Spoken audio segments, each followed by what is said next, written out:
This is Richard Lang. You're listening to The Bunker Briefing. This video stream is coming to you from an underground facility at an undisclosed location somewhere in Virginia. In the interest of fair disclosure, our team on The Bunker Briefing consists of retired law enforcement officers, people who have served in federal law enforcement, people who have worked for the U.S. Department of Homeland Security. As for myself, in the post-9/11 period, I served as a law enforcement officer in the airports in Virginia, both on the state and federal level as a U.S. Marshal. I went to work for Homeland Security and was assigned to TSA, where I worked as a liaison dealing with airport authorities, airlines, and the various law enforcement agencies that respond to emergencies at the airport. I was also on the Anti-Terrorist Advisory Board that was set up by the U.S. Attorney's Office, and I was a featured speaker at the quarterly meetings about terrorism. So I know a little bit about how law enforcement agencies work, and I know a lot about terrorism. Episode 1, Friday, July 24th, 2020. The stock market ended 2019 on an all-time high note, with Wall Street closing out a banner year. The Dow ended up the year 22.3%, its best year since 2017. The S&P 500 saw its best year since 2013, gaining 28.9%, and NASDAQ had its best annual performance in the last 6 years, rallying at 35.2%. Businesses were thriving. The unemployment rate in December of 2019 was only 3.5%, the lowest in 10 years. Construction jobs increased by 151,000 jobs in 2019. Everybody had a job, everybody was working. It was all good.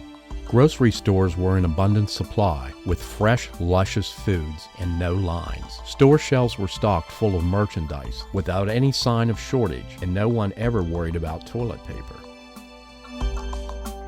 Restaurants and bars were operating in full tilt, considering that the hospitality industry added 388,000 jobs last year. We all enjoyed our evenings eating out and hanging out in the bars. Schools were operating with full curriculum, just getting ready for Christmas break. The universities were open and thriving, full schedules, with everyone looking forward to spring break.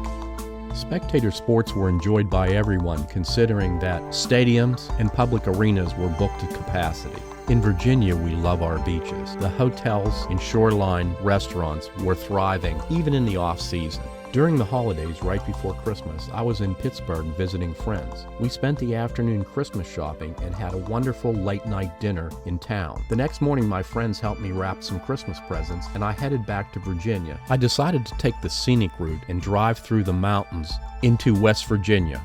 It's wonderfully, gorgeously beautiful there. Christmas in Virginia is a wonderful time. It's so special to have the house decorated and candles lit on Christmas Eve. 'Twas the night before Christmas, when all through the house not a creature was stirring, not even a mouse. The children were all nestled, all snug in their beds, while visions of sugar plums danced in their heads.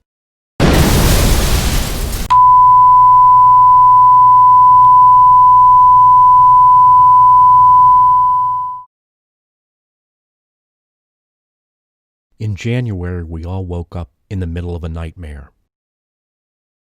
The rise of the global corporate power structure and the fall of the American Republic. Overnight, our way of life changed. A global pandemic that originated in Wuhan, China, the COVID-19 virus spread across the earth in a dramatic way. By January, most of international travel and immigration had been shut down by the United States government. Businesses were closed, people were forced into isolation. As the virus spread, the statistics became extremely alarming. The economies closed down. Millions of people are deliberately unemployed. Citizens are forced into isolation. Universities and colleges are closed. Public school systems shut down. Family businesses are bankrupt. Debit and credit cards becoming mandatory as cash suddenly not accepted by major corporate stores. The government's encouraging people to report family and neighbors for violations. Church services are suddenly outlawed, and preachers and pastors are being arrested for conducting services in towns where the Walmart and Lowe's parking lots are so full you can't even find a parking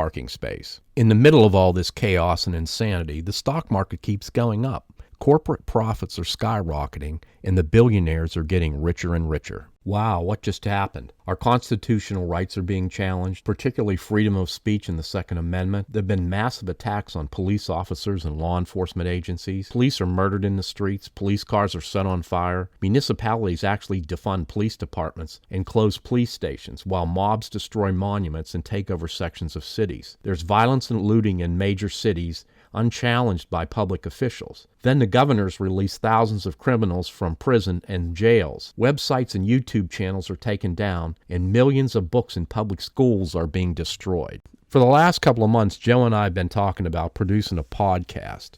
It's kind of started out with some of our conversations that we were having, and after we were done, we were like, wow, this would make a great podcast, because we're talking about issues.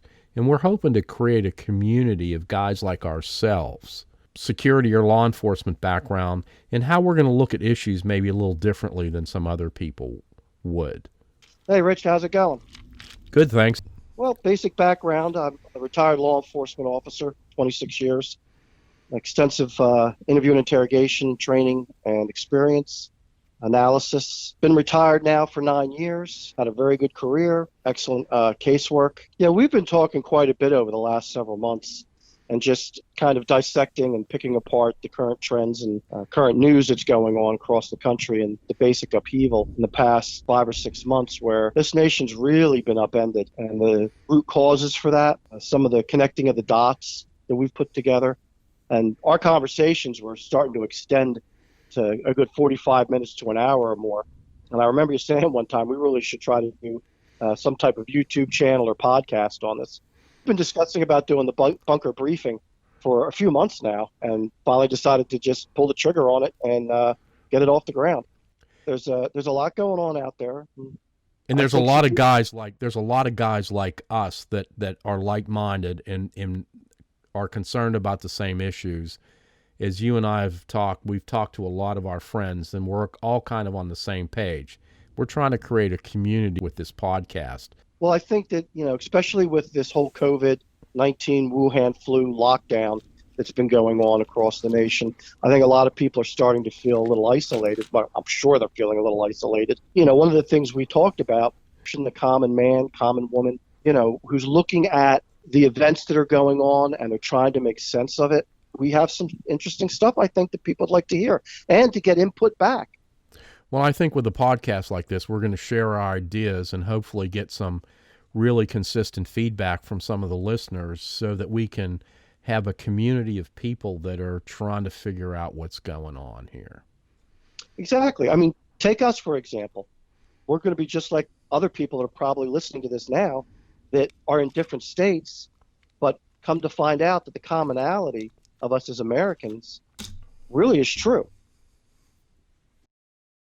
I'm on with Jim, and Jim and I have been working together for the last couple of months. We've been in Charlottesville and Richmond filming protests, so we've been actually out in the street. Jim, if you could just take a minute and introduce yourself. Thank you, Richard, for having me on the show. This is Jim. I live up in Richmond, Virginia. I'm a retired investment advisor. For the last 8-10 weeks or so, Richard and I have been filming the protests that have been going on in Charlottesville and Richmond. Yeah, we sure have.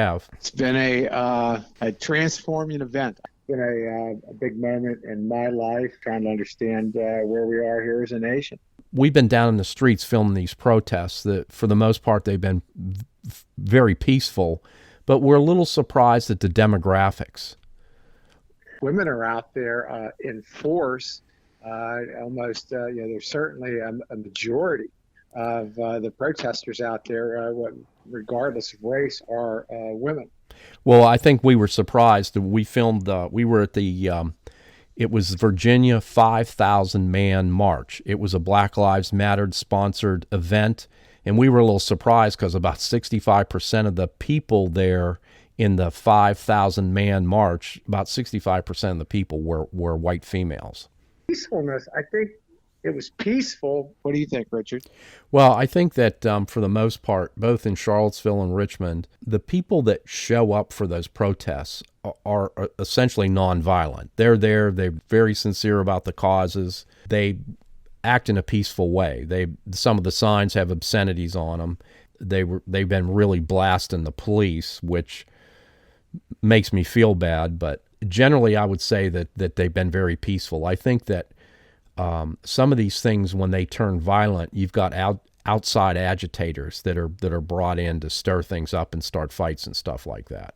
Going forward, episodes of the Bunker Briefing will be posted on YouTube and BitChute on Friday afternoons after 5 p.m. Episode 2 will be about mainstream media. Who owns it? Who controls it? The power they have over everyone. Episode 3 is about social media, Facebook, Twitter, Google, and YouTube, and about the censorship. What about a public forum or editorial control as a publisher, and how corporations control what you see? Episode 4 is about Black Lives Matters, how they're organized, what do they believe, and who finances the movement.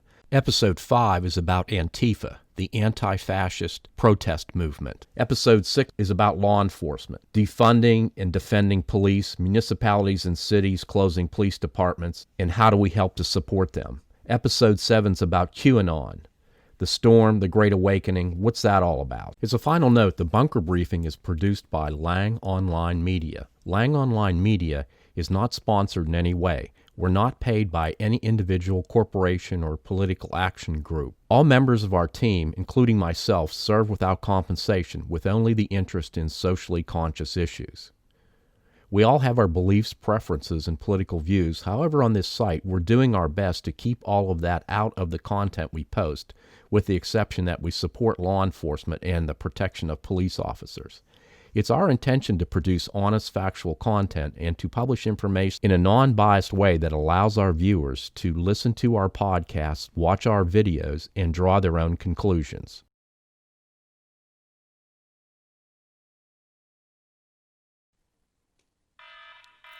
This is Richard Lang. Thanks for listening. This podcast was produced by Lang Online Media. You can reach us on the web at langonline.media. Please like our video and don't forget to hit the subscribe button. And as always, be careful out there.